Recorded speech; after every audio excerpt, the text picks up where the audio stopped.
नमस्कार, प्रणाम सभी साथियों को। मैं के पुनिया आप सभी का कलेक्ट जीके चैनल पे स्वागत करता हूं। प्यारे विद्यार्थियों, पिछले सप्ताह से ईओआरओ भर्ती से रिलेटेड कई प्रकार के प्रश्न मुझे व्हाट्सएप और कमेंट के माध्यम से प्राप्त हुए थे। इन्हीं सभी प्रश्नों को सम्मिलित करते हुए आज का सेशन लेकर के उपस्थित हुआ हूं। तथ्यात्मक रूप से अपने इन सभी पर बात करेंगे। जैसा कि आप सभी लोग जानते हो कि ईओआरओ भर्ती पिछले सप्ताह से सुर्खियों में रहने वाली भर्ती है। कोई ओमार शीट बदलाव जैसी स्थिति को लेकर के ये सुर्खियों में रही है।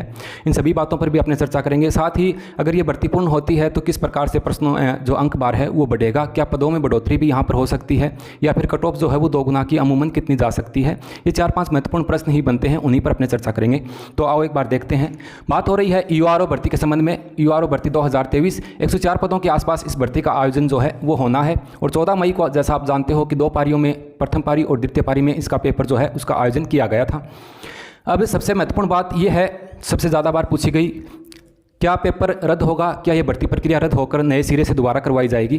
तो देखिए, इसके संबंध में सोशल मीडिया पर भी कई समाचार अपने को देखने को मिलते हैं, अखबार वगैरह में भी अपने इसकी न्यूज़ देखने को मिली है कि 18 लाख के आसपास जो है वो पैसे लेकर के या जो भी वार्तालाप करके ओमार सीट खाली थी उसको भरा गया है या ओमार सीट चेंज की गई हैं। तो ये इसके संबंध में जो भी कार्रवाई करनी है वो एक विभागीय कार्रवाई है या फिर वो सरकार के द्वारा की जाने वाली कार्रवाई है। इस पर अभी अपने कुछ नहीं कह सकते जब तक किसी चीज़ की पूर्णतः पुष्टि नहीं हो जाती। जैसे ओमार सीट बदली है तो इसकी पूर्णतः तथ्य जो हैं वो सामने नहीं आते, तब तक मेरे ख्याल में भर्ती प्रक्रिया किसी प्रकार से रद्द नहीं होती है। ठीक है, अभी इसका पूर्णतः कोई खुलासा हुआ नहीं है। एकदम तथ्यात्मक रूप से जब ये चीज़ें सामने आएंगी उसके पश्चात सरकार जो डिसीजन लेगी या फिर विभाग जो डिसीजन लेगा उससे ही ये बात तय हो पाएगी कि ये परीक्षा जो है वो रद्द होगी या नहीं होगी। मेरे ख्याल में रद्द होना मुश्किल है, क्योंकि अभी पीछे जो आरपीएससी को एक नोटिस दिया गया था, आरपीएससी द्वारा एक नोटिस जारी भी किया गया था, उसमें आरपीएससी ने इस भर्ती का कहीं पर भी कोई जिक्र नहीं किया है। वो नोटिस आप लोगों ने देखा होगा। उसमें आरपीएससी ने सिर्फ यही बताया था कि अभी हम बहुत ज़्यादा व्यस्त हैं। स्कूल व्याख्याता के 9000 पदों के आसपास जो भर्ती का आयोजन करवाया उसका डॉक्यूमेंट्स वेरिफिकेशन चल रहा है। द्वितीय श्रेणी अध्यापक परीक्षा होगी तो उसका भी हमें परिणाम तैयार करना है। अन्य ऐसा ही भर्तियों को भी हमने कंप्लीट करवाया है। तो ऐसा हवाला देते हुए उन्होंने उस लेटर में इस भर्ती के संदर्भ में कुछ भी मेंशन नहीं किया था। ठीक है, उसके पश्चात अखबार की ऐसी कटिंग जो आप देख रहे हैं न्यूज़ वगैरह में आई थी। तो ये चीज़ें चलती रहती हैं। इसी बीच भर्ती भी कई बार पूर्ण हो जाती है। मैं ये नहीं कहता कि अगर हाँ ओमार सीट बिकी है तो पेपर रद्द ना हो। अगर वास्तविकता में ही यहाँ पर घोटाला हुआ है किसी प्रकार का तो सरकार को यहाँ पर निश्चित रूप से पेपर जो है वो रद्द करवा करके दोबारा पेपर का आयोजन करवाना चाहिए, ताकि जो बेरोजगार बच्चे हैं, पढ़ने वाले बच्चे हैं, उनको यहाँ पर एक अच्छा अवसर प्रदान हो सके। तो ये बात पेपर रद्द के संबंध में है। अभी तक इसकी कोई पुष्टि नहीं है कि पेपर रद्द होगा। मेरे ख्याल में भर्ती प्रक्रिया ही पूर्ण होगी। पेपर रद्द का मामला या परीक्षा दोबारा का आयोजन मुश्किल है, लग रहा है यहाँ पर। दूसरी बात, अंक बार बढ़ेगा या बोनस अंक क्या होगा। तो देखिए, प्रथम पारी जो है इसमें आप लोगों को पता है कि 3 क्वेश्चन जो हैं वो डिलीट हुए हैं और दूसरी पारी में 2 क्वेश्चन डिलीट हुए हैं। टोटल मिला करके यहाँ पर 5 प्रश्न जो हैं ईओआरओ भर्ती में डिलीट हुए हैं। अब तक 5 प्रश्न हैं। अब आपत्तियों के बाद में कुछ फेरबदल और होगा तो इसके अलावा 1-2 प्रश्न और भी डिलीट हो सकते हैं। तो यहाँ पर आप देखिए कि आपके 80 और 40 का जो अपने नगर पालिका अधिनियम था वो था। टोटल 120 जो है वो प्रश्न यहाँ पर थे। 120 में से 5 ये और एक और माने तो 6 प्रश्न डिलीट होते हैं।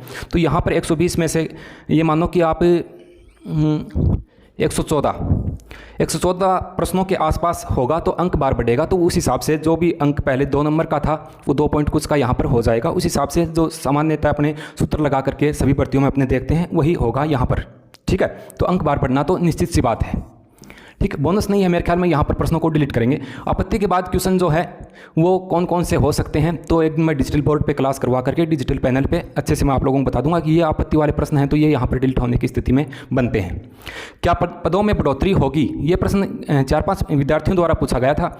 देखो, ये जो पद हैं 104 के आसपास, तो पदों में बढ़ोतरी हो सकती है। पदों में बढ़ोतरी की मांग जो है वो भी की गई थी, लेकिन इतनी ज़्यादा संख्या में पद नहीं बढ़ेंगे। यहाँ पर 8 से 10 पद जो हैं वो बढ़ाने की मांग की गई थी। दोनों में मिला करके ईओ और आरओ में 6 और 4 का आंकड़ा था मेरे ख्याल में। तो इतने पद और बढ़ाने की मांग की गई थी। रिक्त पदों के अनुसार देखें तो बढ़ेंगे तो भी 10 पद और कर देंगे। 114 पदों के आसपास जो भर्ती का आयोजन यहाँ पर अपने को हो सकता है।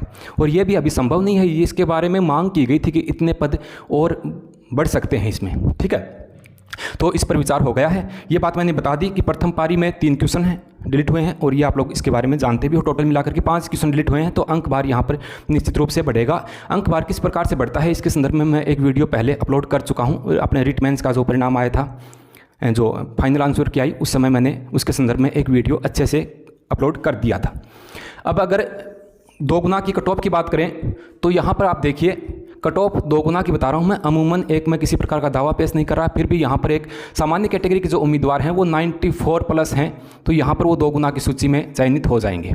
थोड़ा सा इससे कम भी हो सकता है, ये मान लो 93 से 94 के आसपास यानी 94 प्लस हैं, तो वो अभ्यर्थी यहाँ पर 2 गुना की सूची में निश्चित रूप से चयनित हो जाएंगे। ओबीसी के अभ्यर्थी हैं तो 90 प्लस वाले ओबीसी के अभ्यर्थी जो हैं, क्योंकि आप एक बार देखिए, अब फिलहाल प्रश्नों की संख्या बची है 114 में से 10 अगर गलत हो जाते हैं तो ये आंकड़ा अमूमन उन्हीं विद्यार्थियों का है जो बहुत अच्छा पेपर यहाँ पर करके आए हैं, तो इतने समलम यहाँ पर बच जाएंगे उनके। EWS के जो अभ्यर्थी हैं वो 87 के आसपास हैं, 87 प्लस, तो यहाँ पर 2 गुना की सूची में चयनित हैं। और SC के जो अभ्यर्थी हैं वो 84 और ST के जो अभ्यर्थी हैं वो 80 प्लस यहाँ पर चयनित हो जाएंगे। और 65 के आसपास अगर एक्स सर्विसमैन हैं, डाइवोर्स कैटेगरी की विडो कैटेगरी की महिलाएं हैं, तो वो 65 प्लस जो है इसके आसपास तक 2 गुना की सूची में यहाँ पर चयनित हो सकते हैं। तो ये बेसिक जानकारी EORO भर्ती के संबंध में मैंने आप लोगों के साथ साझा की है। इससे पहले मैंने EORO भर्ती से रिलेटेड कोई भी वीडियो अपलोड नहीं किया था। ये आप लोगों की बहुत ज़्यादा मांग थी, सर एक ही बात को बार बार आप लोग रिपीट कर रहे थे कि सर EORO भर्ती के संबंध में थोड़ी सी महत्वपूर्ण जानकारी है वो बता दीजिएगा। और कोई महत्वपूर्ण सूचना इस भर्ती के संबंध में होगी तो वो भी मैं लेकर के आप लोगों के साथ उपस्थित होऊंगा। तब तक के लिए मिलते हैं किसी नेक्स्ट सेशन में नई जानकारी के साथ। तब तक के लिए नमस्कार, जय।